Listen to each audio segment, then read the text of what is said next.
Hello dear students, education with Poonam ma'am channel में आपका स्वागत है। मैं हूं पूनम और मैं आपके लिए लेके आई हूं राजस्थान इतिहास और कला संस्कृति की स्पेशल एमसीक्यू सीरीज, जिसके अंदर हम जो डेली एक जो टॉपिक है वो डिस्कस करेंगे। उससे संबंधित जो एमसीक्यू है वो इस लेक्चर के अंदर देखेंगे। तो ये बहुत ही महत्वपूर्ण लेक्चर होने वाला है। इसके अंदर आपको डेली एक टॉपिक आपका तैयार हो जाएगा और उससे जितने भी एमसीक्यू बनते हैं, जितने भी क्वेश्चन बनते हैं, वो आपके एक वीडियो से तैयार हो जाएंगे। तो आप हमारे चैनल एजुकेशन विद पूनम को सब्सक्राइब कीजिए, जिससे आपको जो डेली जो वीडियो आएगा उसका नोटिफिकेशन है वो आपको मिल जाएगा। ये बहुत ही महत्वपूर्ण सीरीज है, जिससे आपका राजस्थान इतिहास और कला संस्कृति है वो तैयार हो जाएगा। तो चलिए आज का जो लेक्चर है वो स्टार्ट करते हैं। राजस्थान इतिहास और कला संस्कृति का जो आज का जो हमारा टॉपिक है वो है स्थापत्य कला की प्रमुख विशेषता। तो जो स्थापत्य कला की प्रमुख विशेषता है, इसका जो आज का पहला क्वेश्चन है वो है, किस राजपूत राजा को स्थापत्य कला का संरक्षक है वो कहा जाता है। तो किस राजपूत राजा को स्थापत्य कला का संरक्षक कहा जाता है? इसके लिए हमारे पास जो ऑप्शन है वो है सवाई जय सिंह, राणा कुंभा, राव मालदेव या उदय सिंह। तो किस राजपूत राजा को स्थापत्य कला का संरक्षक है वो कहा जाता है? तो इसका जो राइट आंसर है वो देखते हैं। इसका जो राइट आंसर है वो है राणा कुंभा। नेक्स्ट क्वेश्चन, राजस्थान के किस जिले को जल दुर्ग की श्रेणी में रखा जा सकता है? तो राजस्थान का ऐसा कौन सा दुर्ग है जिसको जल दुर्ग की श्रेणी में रखा जाता है? गांगरोन का किला, रणथंभौर का किला, शेरगढ़ का किला या मेगजीन का किला। तो राजस्थान के किस जिले को जलदुर्ग की श्रेणी में रखा जा सकता है? किस किले को? तो इसका जो राइट आंसर है वो है गागरोन का किला। गागरोन का जो किला है उसको जलदुर्ग की श्रेणी में रखा जा सकता है। नेक्स्ट क्वेश्चन, महामारू शैली का प्रचलन किसके शासनकाल में हुआ था? तो जो महामारू शैली है उसका प्रचलन किसके शासनकाल में हुआ? चालुक्य, सिसोदिया, गुर्जर प्रतिहार या पल्लव। तो महामारू शैली का प्रचलन किसके शासनकाल में हुआ था? इसका जो राइट आंसर है वो है गुर्जर प्रतिहार। नेक्स्ट क्वेश्चन, उत्तर भारतीय मंदिर निर्माण की मुख्य शैली है। तो जो उत्तर भारतीय मंदिर निर्माण है उसकी जो मुख्य शैली है वो कौन सी है? ऑप्शन है नागर शैली, द्रविड़ शैली, बेसर शैली या चालुक्य शैली। तो उत्तर भारतीय मंदिर निर्माण की मुख्य शैली है, इसका जो राइट आंसर है वो है नागर शैली। नेक्स्ट क्वेश्चन, राजस्थान में पंचायतन शैली का मंदिर नहीं है। तो राजस्थान के अंदर पंचायतन शैली का कौन सा, इस ऑप्शन में कौन सा है जो पंचायतन शैली का मंदिर नहीं है? ऑप्शन है बारडोली का शिव मंदिर, अर्थुना के मंदिर, सास बहू का मंदिर या समदेश्वर मंदिर। तो राजस्थान में पंचायतन शैली का मंदिर नहीं है, इसका जो राइट आंसर है वो समिदेश्वर का मंदिर। नेक्स्ट क्वेश्चन, राजस्थान में 8वीं शताब्दी में विकसित क्षेत्रीय मंदिर शैली का नाम है। तो राजस्थान में जो 8वीं शताब्दी के अंदर जो शैली विकसित हुई उस शैली का नाम क्या है? गुर्जर प्रतिहार शैली, सोलंकी शैली, मारू शैली या पंचायतन शैली।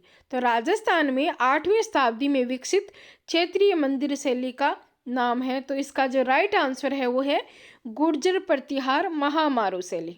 नेक्स्ट क्वेश्चन, राजस्थान में अशोककालीन स्थापत्य कला के अवशेष कहाँ प्राप्त हुए? तो राजस्थान में अशोककालीन स्थापत्य कला के अवशेष कहाँ प्राप्त हुए हैं? नगरी, विराटनगर, कालीबंगा, कनकोट नगर। तो राजस्थान में अशोककालीन सभ्यता कला के अवशेष कहाँ प्राप्त हुए हैं? तो इसका जो राइट आंसर है वो है विराटनगर। नेक्स्ट क्वेश्चन, आमेर नगर के विकास के लिए भूमि का अभाव होने पर किस शहर को बसाया गया? तो आमेर नगर के विकास के अंदर जो भूमि का अभाव हुआ तो एक शहर का बसाया गया, और वह शहर कौन सा है? ऑप्शन है राजगढ़, जयपुर, कोटपुतली या चाकुस। तो आमेर नगर के विकास के लिए भूमि का अभाव होने पर किस शहर को बसाया गया? तो इसका जो राइट आंसर है वो है जयपुर। नेक्स्ट क्वेश्चन, जयपुर नगर का निर्माण करने वाले वास्तुकार थे। तो जो जयपुर नगर है उसका निर्माण करने वाले वास्तुकार कौन थे? सवाई जयसिंह, मिर्जा राजा जयसिंह, विद्याधर भट्टाचार्य, राम प्रसाद आचार्य। तो जयपुर नगर का निर्माण करने वाले वास्तुकार थे वो थे विद्याधर भट्टाचार्य। नेक्स्ट क्वेश्चन, मुगलों के राजपूत से वैवाहिक संबंध होने के पश्चात कौन सी स्थापत्य शैली प्रचलित हुई? तो मुगलों के राजपूत से वैवाहिक संबंध होने के पश्चात कौन सी स्थापत्य शैली प्रचलित हुई?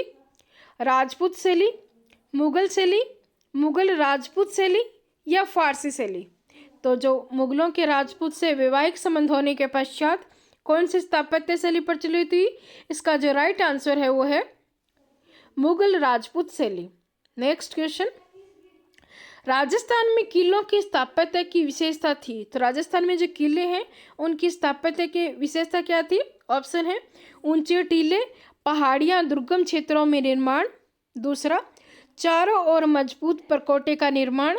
तीसरा, कई मजबूत द्वार बनाना। और चौथा है उपयुक्त सभी। तो राजस्थान में किलों की स्थापत्य की विशेषता थी, इसका जो राइट आंसर है वो उपयुक्त सभी की जो किलों की स्थापत्य की विशेषता, ऊंचे टीले हैं वहाँ पे भी बने हुए हैं, पहाड़ियाँ जो दुर्गम क्षेत्र हैं उन वहाँ भी किलों का निर्माण हुआ है, चारों ओर मजबूत परकोटे का निर्माण भी हुआ है और कई मजबूत द्वार हैं वो बनाने की जो राजस्थान में जो किलों की स्थापत्य है उसमें सम्मिलित है। तो ये सभी प्रकार हैं, ये राजस्थान के जो किले हैं उनमें ये विशेषता देखने को मिलती है। नेक्स्ट क्वेश्चन, दुर्गम जंगली पहाड़ी या उबड़ खाबड़ क्षेत्रों में स्थित दुर्ग किस प्रकार का होता है? तो जो दुर्गम जंगली पहाड़ी या उबड़ खाबड़ क्षेत्रों में जो दुर्ग बने होते हैं वो कौन से दुर्ग होते हैं?